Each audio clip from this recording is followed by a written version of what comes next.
You are pretty much the only thing that makes me want to get up in the morning. Then let's go somewhere. What do you think?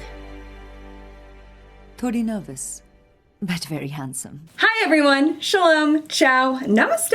I am Ilana, aka Almar Superstar, and welcome to my channel. This is PCP, Pop Culture Psychology, AmeriBolly edition. I am super duper stoked to finally be doing this segment to combine my love for Bollywood movies and compare them to American films so my audience in the United States can better understand. So when I got into Bollywood films, Aishwarya Rai and Hrithik Roshan were the two stars that immediately caught my eye because they are both a complete package. To my luck, they happen to be a popular Jodi, which is slang for pairing, and they had done 3 movies together. The first 2 were really good, and then the third one I watched is called Guzaarish, and today is actually the 10th anniversary of the film. As I was watching it, I'm like, this really, it has such a familiar feel to it. Where have I seen this before? And then it clicked. This movie is the Bollywood Me Before You. Before Me Before You. Me Before You is the 2012 debut novel of author Jojo Mays, and 4 years later was adapted for the big screen starring Emilia, Clarke, and Sam Claflin, and I just thought that the two of them were excellent. They had such beautiful chemistry, and they're both members of the Dimple crew, so already it gets an A in my book. Guzaarish and Me Before You are both love stories that revolve around quadriplegics and their nurses, and while it seems that any kind of story lacks originality now due to being repeated through so many different formats, in fact, Guzaarish is believed to have been inspired by 3 different stories, these two have quite a bit in common. I'm not too familiar with Thea Sharrock's directorial style, as Me Before You was her debut segueing from theater to film, but I can speak for Sanjay Leela Bhansali. He is very well known for creating these worlds within his films that are draped in grandeur and opulence in both aesthetics and story. It truly makes for such a dazzling film-going experience. In comparison to his other works, Guzaarish is more simplistic, but that really fits for the climate of the story. Another thing I loved about Guzaarish is that we saw some of Ethan's past life in the form of flashbacks, which of course allowed Hrithik to show off his physicality. Of course it wouldn't be a proper Bollywood movie with at least one song showcase, and that was the carnival-themed Udi, and Aishwarya, as always, did such a phenomenal job. Both films did such a terrific job in utilizing their soundtracks,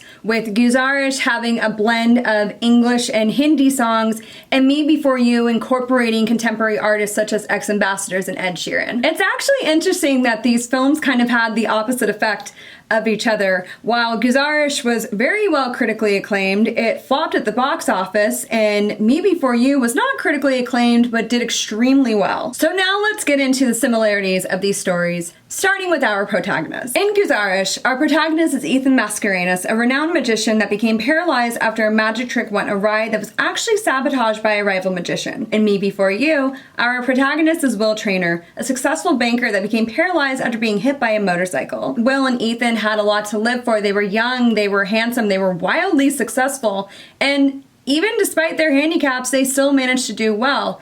Ethan was able to establish himself as an extremely popular radio host and even wrote a book about his life as a quadriplegic. The characters of all 4 of these actors are not the typical roles that the audience has become accustomed to seeing them. Both Sam Claflin and Emilia Clarke are franchise darlings. Sam will always be remembered as the flamboyant Finnick Odair in The Hunger Games, while Emilia will forever be Daenerys Targaryen on Game of Thrones. In a sense, Daenerys has no personality, where Finnick has a distinct personality and Louisa is all personality. I feel with the role of Louisa, it's more in tune with who Emilia Clarke actually is from what I've seen in interviews. The lovers of Bollywood are familiarized with seeing both Aishwarya Rai and Hrithik Roshan in roles that capitalize on their star power. Whether it's their undeniable beauty or effortless dance skills, they both have the acting chops to boot. Hrithik had experimented with a similar role early on in his career when he was attempting to break away from the rom-com heartthrob typecast and took on playing a developmentally disabled character named Rohit in 2003's Koi Mil Gaya, which was met with widespread critical acclaim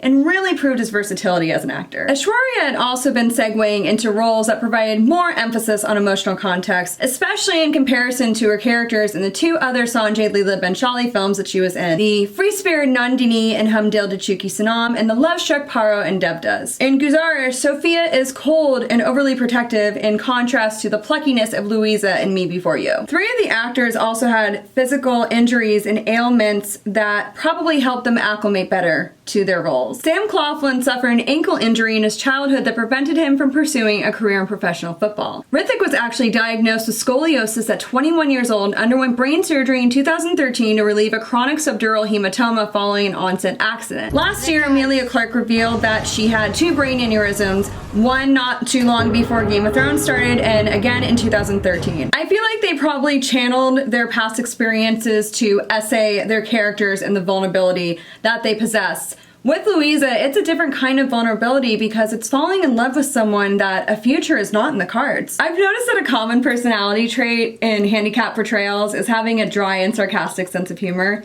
It's evident with both Will and Ethan. A couple other examples that come to mind are DJ Quayle's character Billy in the show Legit, who suffers from muscular dystrophy, and Macaulay Culkin's character Roland in the movie Saved, where he is wheelchair bound after falling from a tree. I imagine it stems from the justifiable bitterness of their life-altering injuries.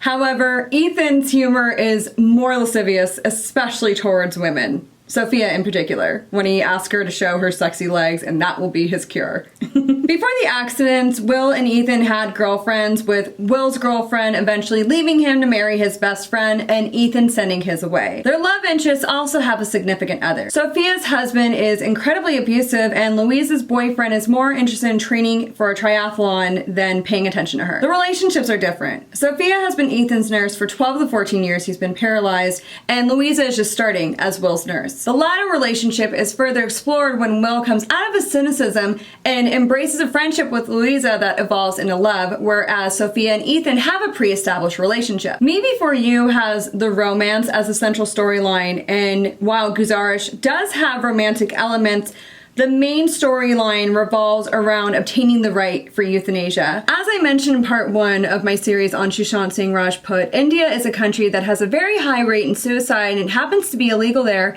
as is active euthanasia, which is applicable in cases like Ethan and Will. The dilemma with Me Before You is that Louisa goes above and beyond trying to sway Will that he can still lead some kind of a life, where Ethan is trying to garner the support to have this petition approved. Honestly, this is such a tricky topic to discuss in general, the topic of assisted suicide. I can see it from both sides. I could see where someone would not want their loved one to do that, and I could see where if somebody is in a predicament like the characters I've mentioned, why they would think that they have no other choice. Then there's Dr. Jack Kevorkian, who is a real pioneer in the assisted suicide movement in the United States. However, there are people that are split on the perspective of his contributions.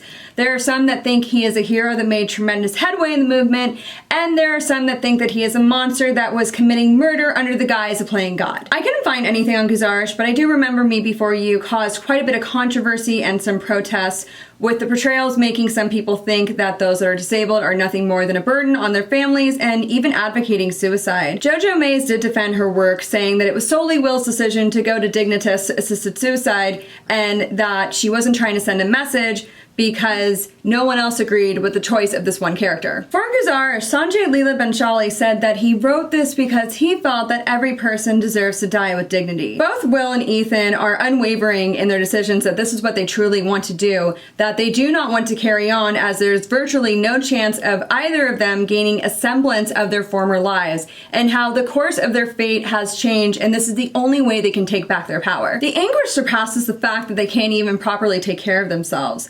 There's an instance in each film where this is truly illuminated. In Me Before You, it's when Will is taken to a horse race by Louisa and his caretaker Nathan. His wheelchair gets stuck in the mud and a couple other men have to help him out, and you can tell that Will is obviously embarrassed. In Guzaarish, it's when Sophia's husband shows up at Ethan's house and starts brutally beating her, and that there is absolutely nothing that Ethan can do to save her from this violence. Despite both Louisa and Sophia personally objecting to assisted suicide, Will and Ethan do gain their respective support. By allowing them to be liberated from their suffering, they in turn are liberated themselves. Ethan provided Sophia the strength to finalize her divorce and gain her freedom. Will inspired Louisa to keep pushing and live her life to the fullest and enjoy herself. Guzaarish ends with a quote that Ethan previously made on his radio show, and I feel like it's pretty fitting considering these uncertain times that we are all in right now. Life is very short, my friends, but it's long enough if you live with all your heart. So go on, break the rules, forgive quickly, love truly, and never regret anything that made you smile. That is going to be it for this segment of PCP, Pop Culture Psychology. If you like this video, please be sure to give it a thumbs up, comment, and subscribe. I'll catch you in the next wave, all Martians. Bye!